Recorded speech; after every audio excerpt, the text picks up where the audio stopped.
Vamos seguir falando sobre esse assunto. Agora conversamos com Lucas de Souza Martins, professor da Temple University.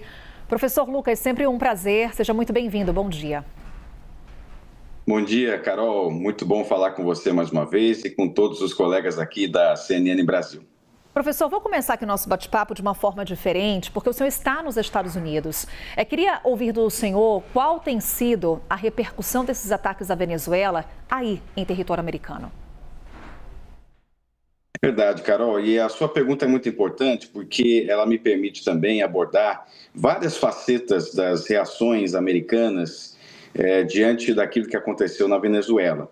Nós temos, por exemplo, a reação no Congresso, e a maioria no Congresso americano hoje é republicana, e republicana não somente ligada ao Partido Republicano, mas sobretudo ligado ao MAGA, ao trumpismo, ao Make America Great Again, fazer a América grande novamente. Por isso que dá para dizer que, pelo menos deste lado da política americana, há um apoio total ao que representou a deposição de Nicolás Maduro. Não houve qualquer reação no sentido de crítica pelo fato do Congresso não ter sido consultado, que é geralmente uma praxe em questões como essa, em intervenções no exterior. Da parte dos democratas, é importante ressaltar também que a crítica ela foi feita e é feita da forma como isso aconteceu, a forma como essa operação foi desencadeada, foi promovida.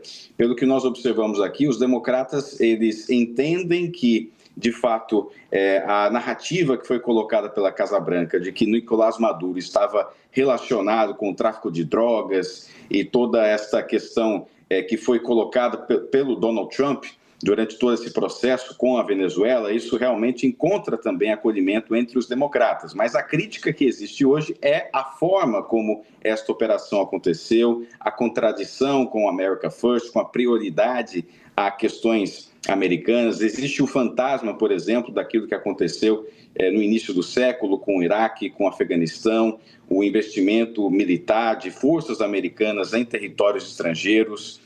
Há uma celebração também do fato de militares que não faleceram, que isso é um ponto muito importante quando nós falamos, por exemplo, no impacto doméstico de empreitadas militares no exterior. Por isso que, politicamente falando, as reações são mistas, mas pelo menos dentro do Congresso, hoje dominado pelos republicanos, há um total acolhimento às políticas implementadas pela Casa Branca. Tendem a influenciar eleições de meio de mandato, professor? Sabemos que esse é um ano fundamental para Donald Trump, porque eleições de meio de mandato é renovação do Congresso. É um teste para o presidente em exercício. O quanto que essa ação dos Estados Unidos na Venezuela pode influenciar nesse resultado? Sim, Carol. Aliás, é importante dizer que, tradicionalmente, qualquer intervenção militar americana no exterior geralmente não traz boas questões de votos, de popularidade política, mas o que já dá para perceber é que o presidente Trump ele está atento a esses sinais, está atento a essas tendências. Isso aparece de uma forma muito clara, principalmente pela nota ontem do Departamento de Justiça dos Estados Unidos, que disse que se tratou de uma operação que foi pensada, que foi minuciosamente coordenada e que foi muito bem implementada. São as palavras do Departamento de Justiça, dizendo principalmente que a ação teve relação direta com o fato de que havia um problema ligado à questão do tráfico de drogas, que é uma questão muito contestada também, mas essa é a narrativa oficial da Casa Branca, até porque uma das grandes preocupações das pessoas, do eleitor médio que mora nas grandes cidades americanas é exatamente a questão do tráfico de drogas. Isso também é muito importante, pensando também neste eleitorado que pode garantir aí, mais uma vez, uma maioria republicana no Congresso, considerando a proximidade das eleições congressuais agora em novembro deste ano de 2026, até porque nas grandes cidades nós temos uma maioria de eleitores democratas, mas que continuam também preocupados com questões ligadas a tráfico de drogas. Portanto, é importante dizer que a questão da segurança, tráfico de drogas, a presença de forças nacionais, por exemplo, na cidade de Washington, e também a investida contra Nicolás Maduro é também uma tentativa de Donald Trump para, digamos assim, seduzir esse eleitorado das grandes cidades, ou seja, há também essa preocupação interna. A questão do petróleo, por exemplo, né? A questão de reduzir, por exemplo, preços de fretes nos Estados Unidos, isso também reduz a produção de plástico, o acesso, por exemplo, a combustíveis, tudo isso ajuda também a reduzir o preço da inflação, que é o principal tema de preocupação hoje dos americanos. A inflação, muito mais do que qualquer engajamento no exterior, militar, qualquer questão relacionada ao Oriente Médio, mesmo à América Latina, a grande preocupação hoje do americano é realmente a inflação, e não é à toa que também há uma preocupação da parte de Donald Trump de ter também acesso a esses recursos petrolíferos que darão aos Estados Unidos a possibilidade também de abaixar preços em diversas cadeias econômicas da sociedade americana. Por isso que há também um olhar doméstico com relação ao que representa essa captura e deposição de Nicolás Maduro. E saindo desse olhar doméstico, professor, qual é o recado político-militar que Donald Trump dá ao mundo, não só a partir dessa ação na Venezuela, mas também diante das recentes ameaças que fez de anexação da Groenlândia, mais uma vez falando sobre esse assunto, ameaçando Colômbia. Qual que é a mensagem que fica? A mensagem que fica é de construção, ou pelo menos a ideia que fica é de uma permanência de influências que são geridas por diferentes potências. E, neste caso, a América Latina, na visão de Donald Trump, pertence aos Estados Unidos. E é por isso que, por exemplo, uma invasão que é feita à Venezuela sinaliza diretamente para a Rússia, por exemplo, de que se Vladimir Putin considera que a Ucrânia faz parte de sua zona de influência, ele terá liberdade de poder invadi-la, de poder anexá-la. Mesma coisa também funciona para a China com relação ao relacionamento com Taiwan, considerando que aquilo que representa Taiwan pode ser também parte de uma zona de influência chinesa. Então, já dá para dizer que os grandes acordos entre essas três grandes potências serão aquilo que vai ditar o relacionamento entre países, não somente grandes potências, mas também potências médias. Nós também temos o impacto do enfraquecimento ainda maior dos organismos multilaterais, a não participação, por exemplo, do Conselho de Segurança da ONU nessa questão da invasão à Venezuela.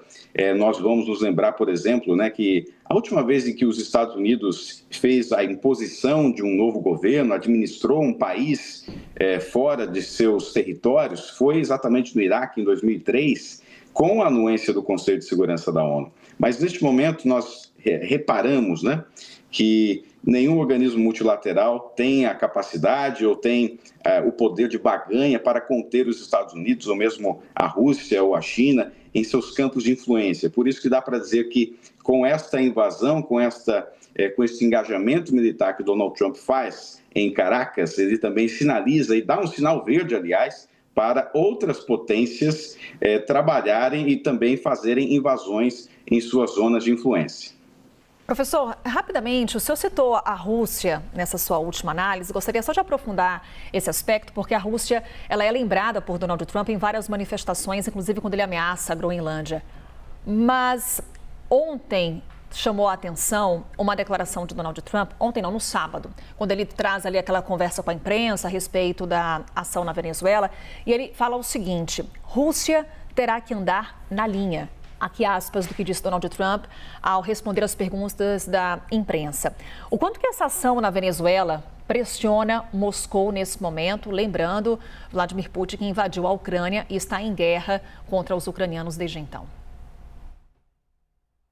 Sim, com certeza o presidente Trump ele continuará com esta, digamos assim, verborragia contra a Rússia, até porque a Rússia, historicamente, isso faz parte um pouco da lógica de Guerra Fria, que muitas vezes Donald Trump coloca nos seus discursos, nas suas ações, nas suas campanhas eleitorais, exatamente de tratar a Rússia e também a China como inimigos americanos. Mas o que nós percebemos na prática é que Donald Trump ele tem mostrado um pragmatismo muito peculiar, inclusive a nova estratégia internacional americana, que foi publicada no final do último ano, já mostra também que os Estados Unidos não têm mais interesse nesta hegemonia em ambientes que não são de interesse dos Estados Unidos. Não há interesse, por exemplo, até econômico, por exemplo, de você colocar tropas americanas ou inteligência americana em determinadas áreas que estão distantes ou que são desinteressantes para os Estados Unidos de um ponto de vista comercial. Esta é a visão de mundo que imprime Donald Trump. Por isso que,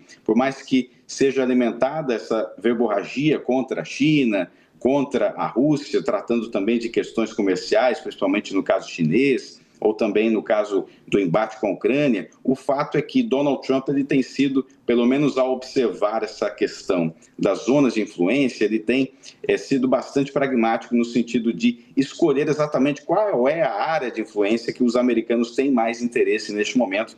E nós observamos que a América Latina é, de fato, o local que Donald Trump tem como clareza que pertence aos Estados Unidos, essa é a visão dele, até fazendo um eco ao que representa a doutrina Monroe, de James Monroe, do presidente James Monroe, que agora Donald Trump chama de a doutrina Donroe. Por isso que dá para dizer que o pragmatismo vai imperar nestas relações a partir deste momento.